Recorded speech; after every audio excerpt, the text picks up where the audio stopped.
Hello, students. Welcome to Amazing English Corner of Omkar English Medium School.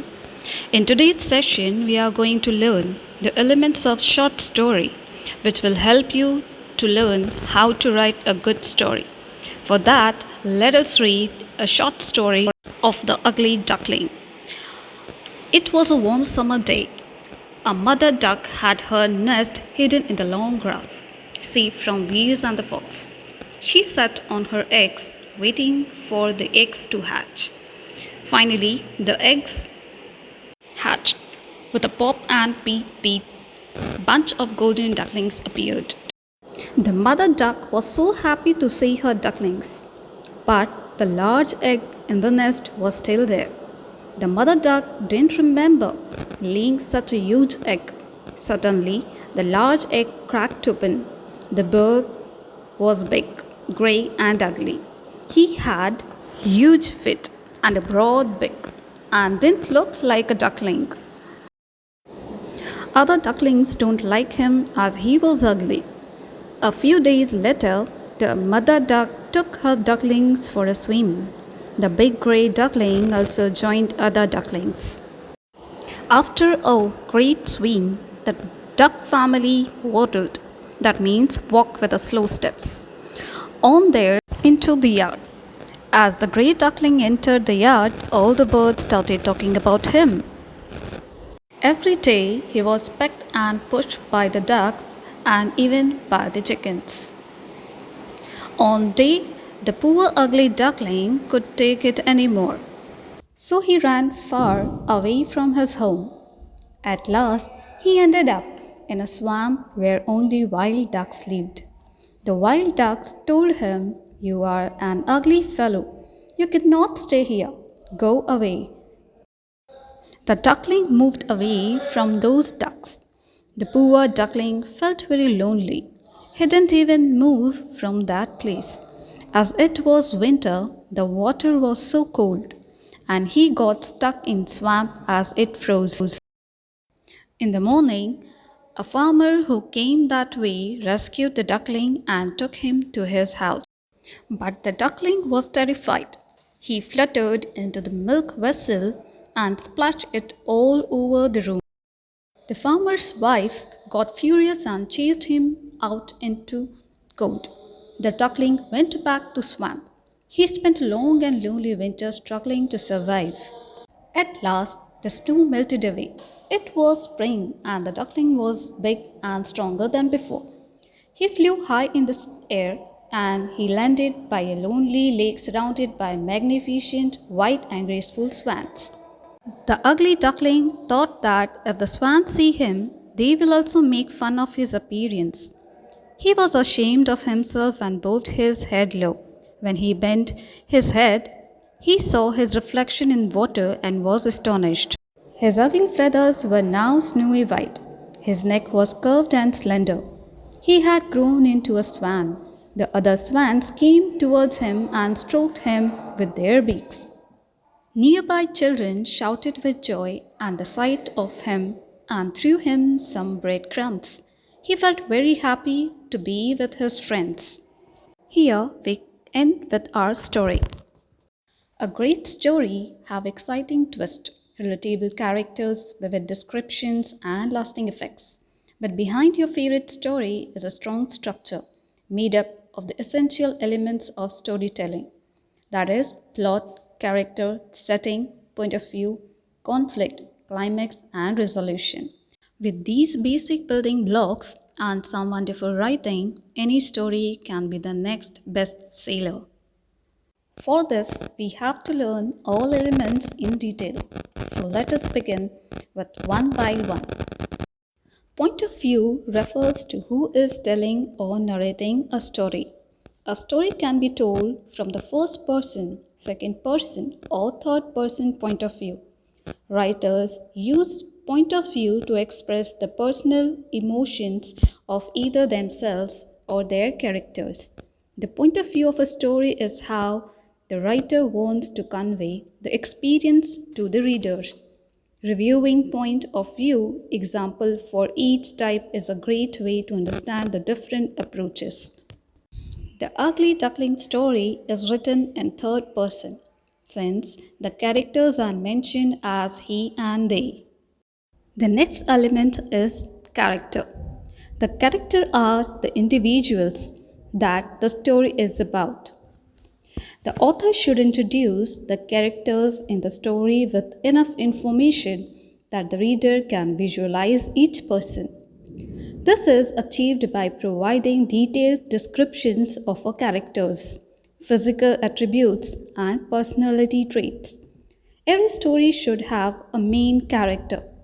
The main character determines the way the plot will develop and is usually who will solve the problem the story centers upon.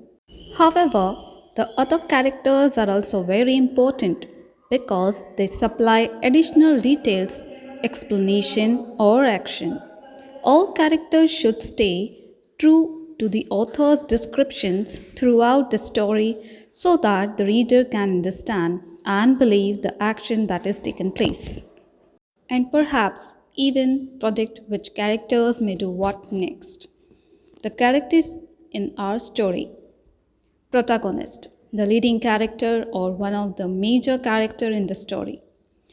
Here, the ugly duckling is a dynamic character since he later grows into a beautiful swan. The another is the static characters, the characters who remains largely the same throughout the course of the story. That is the ugly duckling's mother, brother, and sister.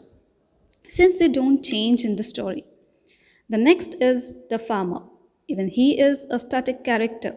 He stays same throughout the story. The antagonist is the opposer or combatant working against the protagonist or the leading characters. He is the man creating the conflict.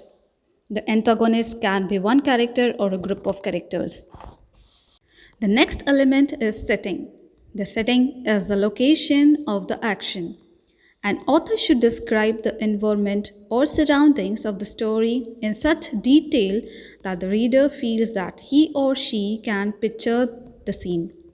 Unusual setting can be interesting, but everyday setting can help a reader to better visualize the story and feel connected to the plot.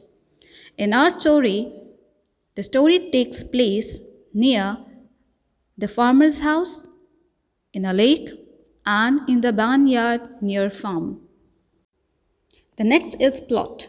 The plot is the actual story around which the entire story is based. A plot should have a very clear beginning, middle, and the end, with all the necessary descriptions and suspense, called exposition, so that the reader can make sense of action and follow along from start to finish.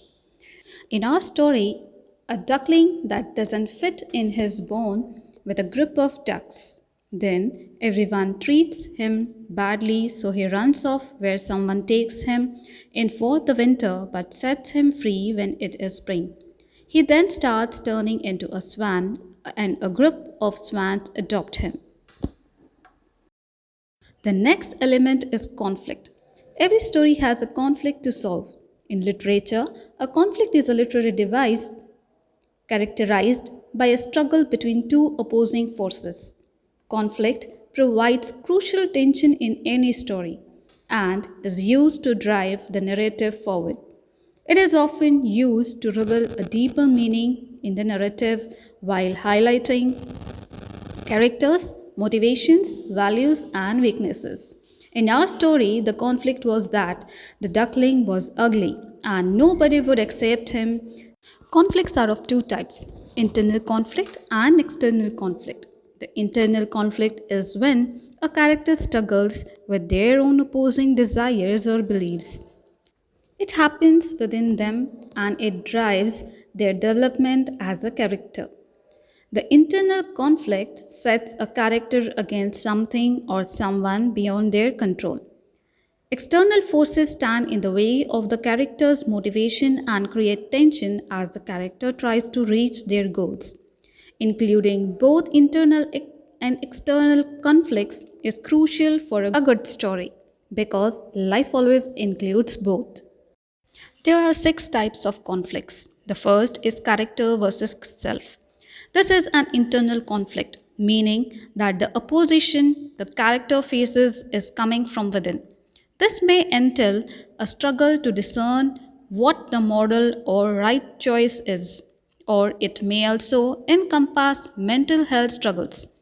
All other types of conflicts are external, meaning that the character comes up against an outside force that creates the conflict. The second is character versus character. This is the common type of conflict in which one character needs or wants are at odds with another's. A character conflict can be depicted as a straightforward fight or as intricate and nuanced as the ongoing struggle for power in the HBO series Game of Thrones. Third is character versus nature. In the nature conflict, a character is set in opposition to nature. This can mean the weather, the wilderness, or the natural disaster. For example, in the Ernest Hemingway's The Old Men and the Sea, the main character, Santiago, finally manages to reel in a fish after months and months of bad luck. He fends off sharks who are trying to steal his prizes catch, but eventually they eat the fish, leaving Santiago with only a carcass. This is the essence of the man versus nature conflict. Man struggles with human emotions while nature charges forth. The next is character versus supernatural. Pitting characters against phenomena like ghosts, gods, and monsters raise the stake of a conflict by creating an unequal playing fields. Supernatural conflict also covers characters like Harry Potter or Odysseus who have a fate or destiny and struggle to accept the sacrifices that come along with it. The next is character versus technology. In this case, a character is in conflict with some kind of technology. Think of the tale of John Henry, the African American folk hero. In American folklore, Henry was a former slave who worked as a steel driver on the rail line. To prove his superiority over the new technology, he raced a steam powered rock drilling machine and won. However, he suffered a heart attack after winning the race. The next is the character versus society. A character versus society conflict is an external conflict that occurs in literature when the protagonist is placed in opposition with society, the government, or a cultural, traditional, or societal norms of some kind.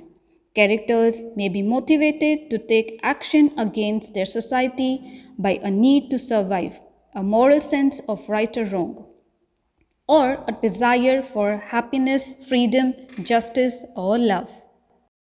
Our next element is climax. The climax of the story is when the conflict of the plot is resolved. It is often most exciting part of the story when the hero saves the princess, discovers the buried treasure, or slays the dragon.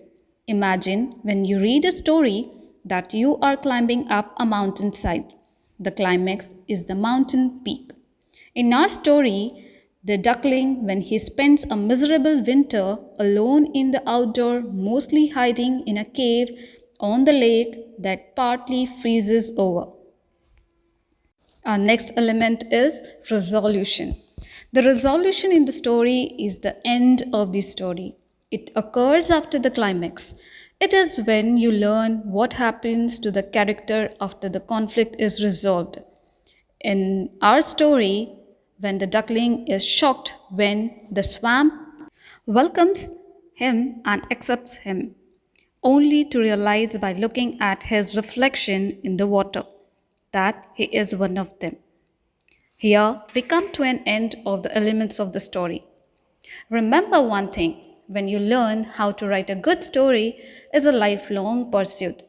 As a new voice writer, perfecting your approach to story takes time and patience.